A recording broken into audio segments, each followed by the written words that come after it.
సుశీలం ఉండి సత్యం గారిని ప్రభావతి కలపడానికి, ప్రభావతికి మనోజ్ గారు తప్పు చేసడానికి కప్పిపుచ్చడానికి నువ్వు ఇంకో తప్పు చేసి దొరికిపోయి అందరి ముందు అవమానం పాలై ఏమైనా బాగుందా అని చెప్తూ ఉంటుంది. ఆ మాటకి ప్రభావతి ఉండి ఏం మాట్లాడకుండా అలానే వింటూ ఉంటుంది.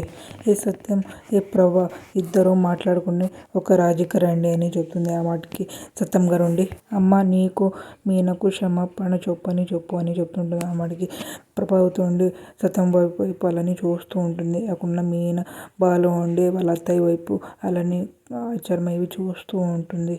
ప్రభావతి ఉండి నేను దానికి చెప్పడం నా వల్ల కాదు అని చెప్తుంది. ఆ మాటకి సత్యం గారు ఉండి ఇంత జరిగినా కూడా తన అహంకారం తగ్గలేదు. అది మీనా మీద దాని పుట్టిన మీద నింద మోపింది కోసము క్షమాపణ చెప్పి తీరాల్సిందే అని చెప్తూ ఉంటాడు. ఆ మాటకి ప్రభావతి ఉండి సత్యం వైపు అలాని చూస్తుంటుంది. అక్కడున్న మీనా బాలు కూడా ప్రభావతి వైపు అలాని చూస్తుంటారు. అక్కడున్న అందరూ కూడా ప్రభావతి వైపు చూస్తుంటారు. మీకు ఇష్టమైతే లైక్ చేయండి, సబ్స్క్రైబ్ చేయండి, కామెంట్ చేయండి, షేర్ చేయండి. Thank you.